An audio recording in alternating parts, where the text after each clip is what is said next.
Hi students, in this video we are going to discuss some topics in three-dimensional geometry from 1B textbook. 1B textbook is basically divided into two parts, coordinate geometry and calculus. Coordinate geometry is further divided into two parts, two-dimensional geometry and three-dimensional geometry. I think by this time we have completed two-dimensional geometry and calculus. So in this video we are going to discuss some topics in three-dimensional geometry. So without further delay, let us dive into three-dimensional geometry. Before going into three-dimensional geometry, let us see what is coordinate geometry. If you want to get some flavor of coordinate geometry, you should understand what is geometry. Geometry is the study of objects like points, straight lines, triangles, pair of straight lines, circles, and conic sections. We can also study spheres, cones, and planes. Geometry is basically the study of these objects. But what we do in coordinate geometry is we study these objects with the help of algebraic equations. We represent these objects with the help of algebraic equations and convert problems from geometry into problems in algebra. For example, if we have a point, this point is represented by the coordinate pair x comma y. And if we have a straight line in plane, this straight line is represented by the equation ax plus by plus c is equal to 0. Similarly, the equation of pair of straight lines is represented by ax square plus 2hxy plus by square equal to 0. The equation of a circle is represented by x minus h whole square plus y minus k whole square is equal to r square. And the equation of a parabola is represented by y square is equal to 4ax. And the equation of a sphere is represented by x minus h whole square plus y minus k whole square plus z minus l whole square is equal to r square. And that of a plane is ax plus by plus cz plus d is equal to 0. So we are associating algebraic equations to geometric objects. The advantage of associating we will see. Suppose we have to find the center of a circle in geometry. So what we do is we mark 3 points on the circle and we join them using lines. If you have to find the center of the circle, we have to find the perpendicular bisectors of these two lines. And the point of intersection of these two perpendicular bisectors gives the center. This is how we have find the center of a circle in geometry. Let us see the same problem in coordinate geometry. In coordinate geometry, the equation of a circle is x minus h whole square plus y minus k whole square is equal to r square. And the center of this circle is going to be h comma k and the radius of the circle is going to be r. So without marking any points on the circle, we can directly find the center of the circle and we can directly find the radius of the circle. Let us see the advantages of reading coordinate geometry by 3 more problems. The first problem is to find out the midpoint of a line segment AB. Suppose we have a line segment AB and we have to find out the midpoint of AB. So in geometry what we do is we make two arcs from A, one above the line and one below the line. And similarly we mark two arcs from B, one above the line and one below the line. If we join these two, we will get a line, and the point of intersection of these two lines gives the midpoint of AB. This is how we find the midpoint of a line segment in geometry. Let us take the same problem in coordinate geometry. Let A x1 y1 and B x2 y2 be 2 points. We have to find the midpoint of these two. The midpoint of these two is given by the formula x1 plus x2 by 2 comma y1 plus y2 by 2. So here we haven't used compass and we haven't used the ruler. Without using those tools, we can able to find the midpoint of 2 points. Let us go to the second problem. The second problem is finding the angle between two intersecting lines. So we have two straight lines intersecting each other. Now we have to find the angle between these two straight lines.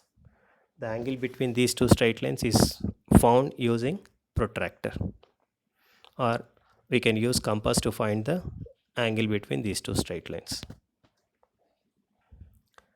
Let us consider the same problem in coordinate geometry. In coordinate geometry, these two lines are represented by a1x plus b1y plus c1 equal to 0, a2x plus b2y plus c2 is equal to 0.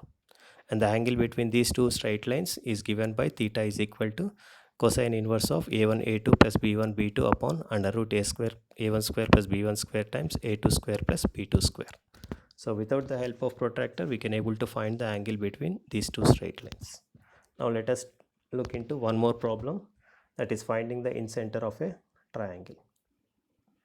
So we have a triangle ABC and we have to find the incenter of this triangle. The incenter of this triangle is found using the angular bisectors of any two angles. So let us bisect angle B and let us bisect angle C. And the point of intersection of these angular bisectors gives the incenter. This is how we solve the incenter problem in geometry. Let us consider the same problem in coordinate geometry. In coordinate geometry, we have a triangle with vertices a x1 y1, b x2 y2 and c x3 y3, and the length of the sides of the triangle are a, b and c respectively. Now the incenter is given by the formula I is equal to ax1 plus bx2 plus cx3 upon a plus b plus c, comma ay1 plus by2 plus cy3 upon a plus b plus c. So here we haven't find the angular bisectors of B and C. Without finding the angular bisectors, we can able to find the incenter. So these are some advantages of studying coordinate geometry. Now let us move on to the main topic. The main topic is finding the distance between 2 points. We have to find the distance between 2 points. So before going into that, we will find the distance from origin to a point P x comma y comma z. So let us take a point P x comma y comma z in space.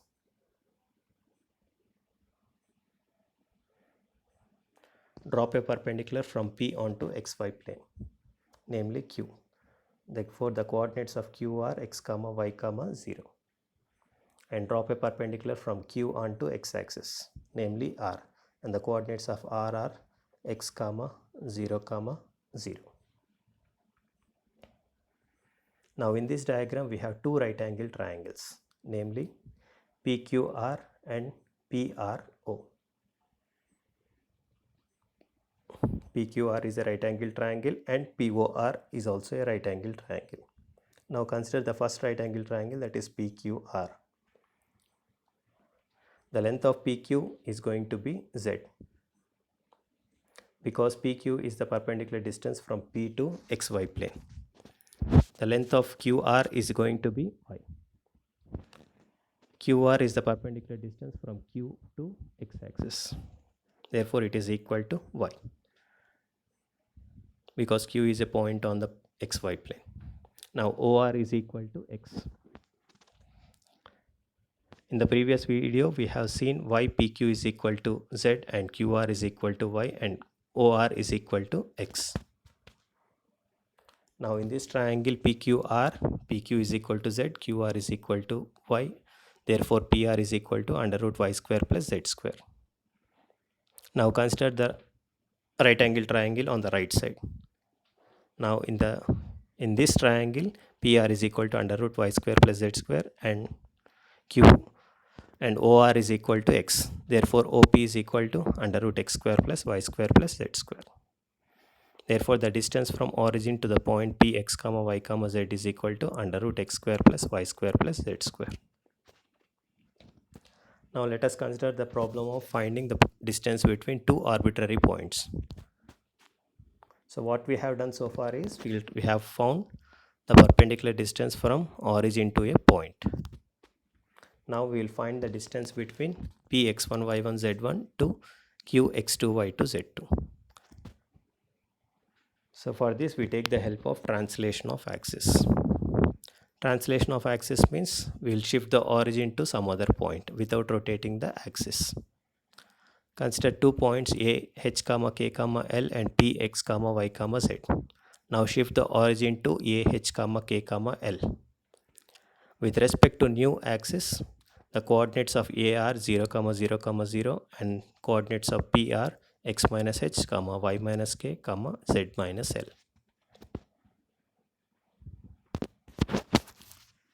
Now we have to find the distance from Px1, y1, z1 to Qx2, y2, z2. So for this what we do is we shift the origin to P.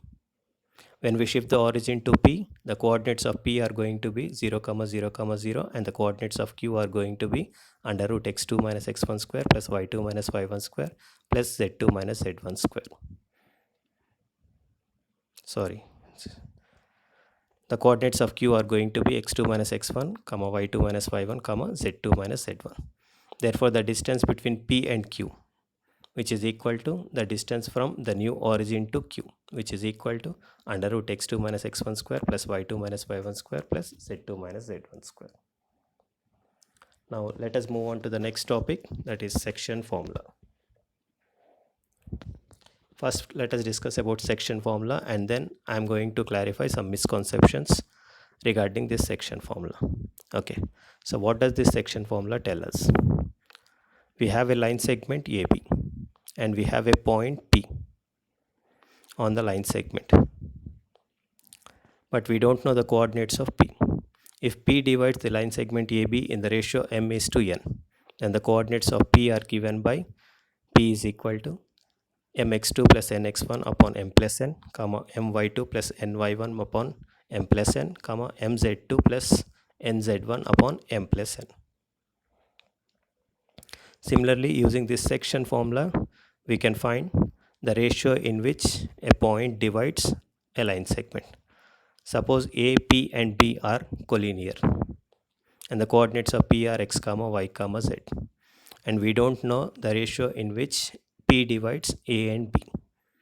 That is, AP is to PB is equal to K is to 1, where K is the unknown. We can find the value of K using this section formula. So K turns out to be x2 x minus x1 upon x2 minus x, or y minus y1 upon y2 minus y, or z minus z1 upon z2 minus z. So I think you are familiar with the section formula. So the details of this section formula are given in the notes. So first let me clarify the misconceptions regarding this section formula.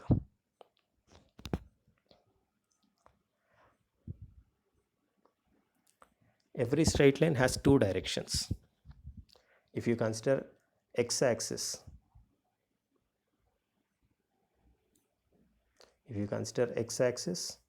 if you move towards the right side, it is considered as positive direction. If you move towards the left side, it is considered as the negative direction. Similarly, if you consider the y-axis, moving upward is considered as positive direction and moving downward is considered as negative direction. But when you consider a straight line like AB,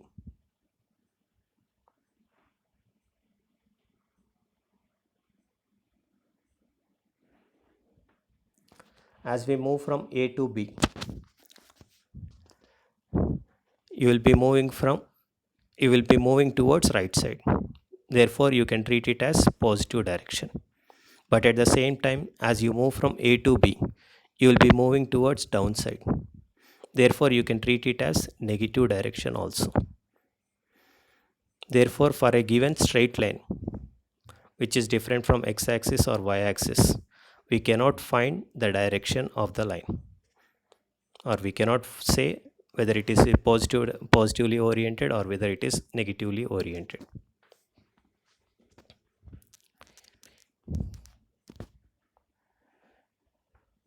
Similarly, if you move from B to A, you will be moving towards the left side. As you move towards the left side, the direction should be negative. But at the same time, as you move from B to A, you are moving towards upwards. Therefore, it can be considered as positive direction. Therefore, there is a lot of ambiguity in considering the direction.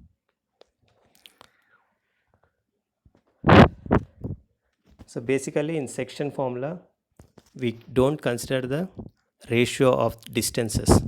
We consider the ratio of displacements.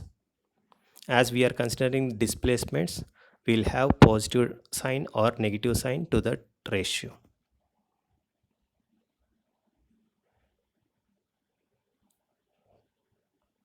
Suppose we have a line and we have A and P is a point in between.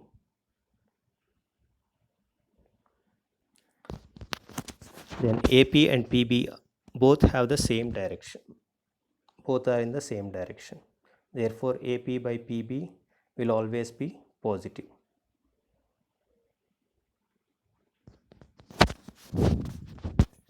So as long as P lies in between A and B, P divides the line segment internally, therefore the ratio will be positive. If P happens to be a point outside AB,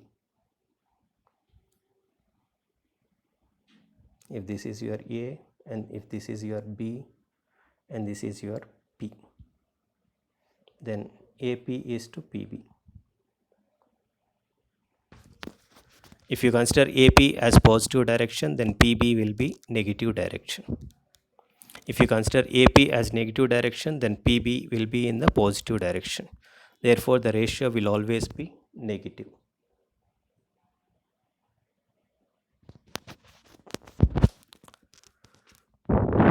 So when P is an external point, the ratio will be negative.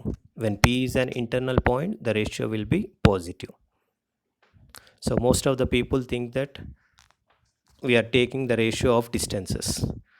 So here in section formula, we are not taking the ratio of distances, we are taking the ratio of displacements.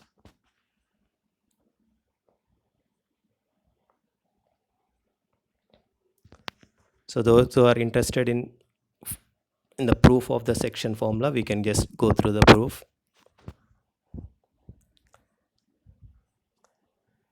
Suppose we have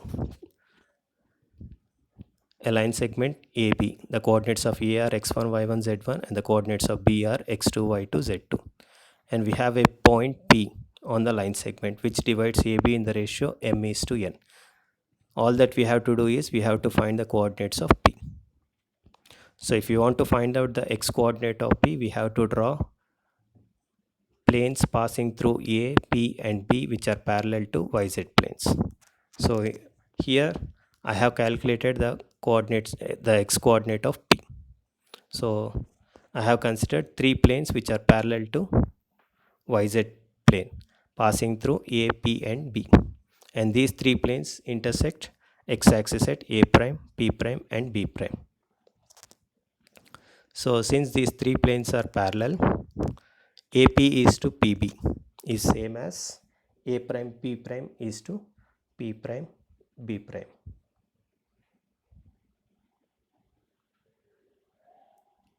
AP is to PB is same as A prime P prime is to P prime B prime.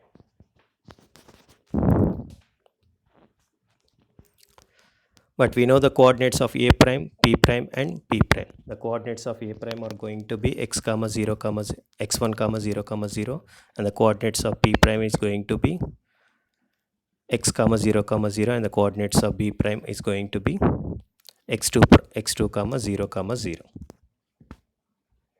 Therefore, AP is to PB is equal to A prime, P prime is to P prime, B prime is equal to M is to N. So if you calculate, then we will get the value of x, and the value of x turns out to be mx2 plus nx1 upon m plus n. Similarly, we can calculate the coordinate, we can calculate the y coordinate and we can calculate the z coordinate. So with this we have completed the section formula. Now let us move on to the formula of finding the centroid of a triangle. So here I am going to give the proof of the formula. We have a triangle ABC whose vertices are x1, y1, z1, x2, y2, z2 and x3, y3, z3. All that we have to do is we have to find the centroid of this triangle. So for this, I am taking the help of center of mass concept from physics. Suppose we have two objects B and C. Both are of 1 kg, located at x2, y2, z2 and x3, y3, z3. We know that the center of mass always lies on the line joining these two. This is B and this is C. Since both are of equal masses, the center of mass will be at the midpoint of these two. Therefore, the center of mass will be at D, which is x2 plus x3 by 2, comma y2 plus y3 by 2, comma z2 plus z3 by 2. So I have given that here.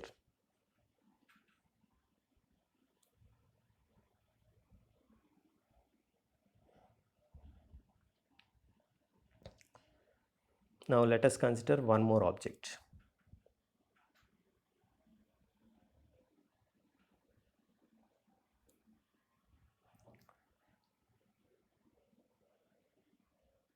This is B, this is C. The center of mass of these two is located at D.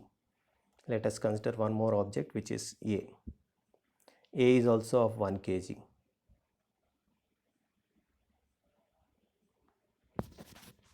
Now D is of 2 kgs. Now the center of mass of these two objects A and D will lie on the line joining A and D. The center of mass will be on the line joining A and D, but where is it located? That is the question. Center of mass will be inclined towards a heavier object, so it will be closer towards D because D is of 2 kgs. Now if you want to find out the coordinates of the center of mass, we can use this formula.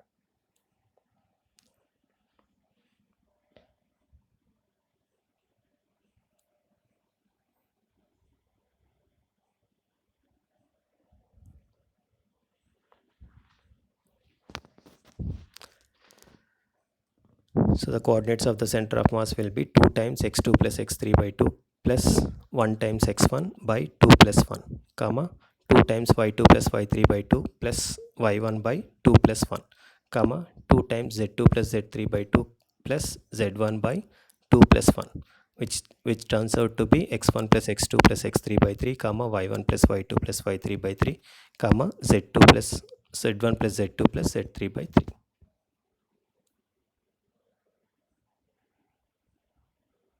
So if you are not comfortable with the proof, you can just remember the formula of the center of mass. And the formula for center of mass of a triangle, and the formula for centroid of a triangle is x1 plus x2 plus x3 by 3, comma y1 plus y2 plus y3 by 3, comma z1 plus z2 plus z3 by 3.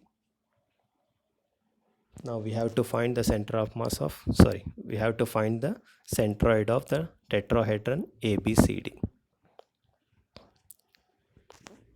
So I think you have seen this tetrahedron in your physics laboratories. That is your prism. So we have to find the centroid of this tetrahedron. So for this, what we do is we'll find the centroid of this triangle ABC. After finding the centroid of this triangle ABC, we'll try to find out the centroid of this tetrahedron ABCD. So as we have seen, the centroid of this triangle ABC is x1 plus x2 plus x3 by 3, comma y1 plus y2 plus y3 by 3, comma z1 plus z2 plus z3 by 3. Now you have to find the centroid of this tetrahedron ABCD.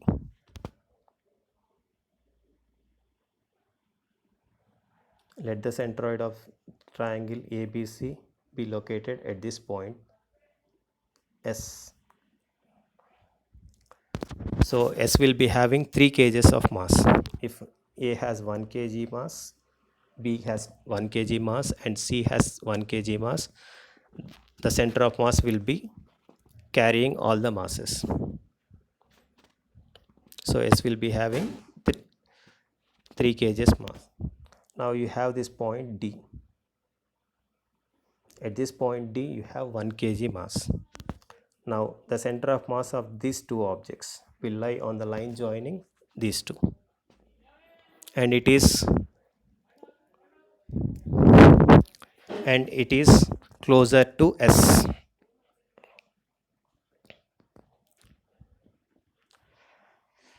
So let us see how we can calculate this center of mass. And the coordinates of the center of mass are given by 3 times x1 plus x2 plus x3 by 3 plus x4 by 3 plus 1, comma 3 times y1 plus y2 plus y3 by 3 plus y4 by 3 plus 1, and similarly we can write down the z coordinate.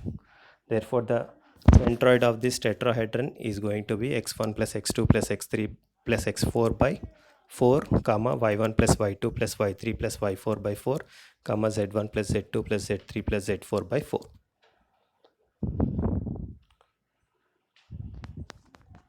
So with this we have completed the concepts of 5th chapter in 1B.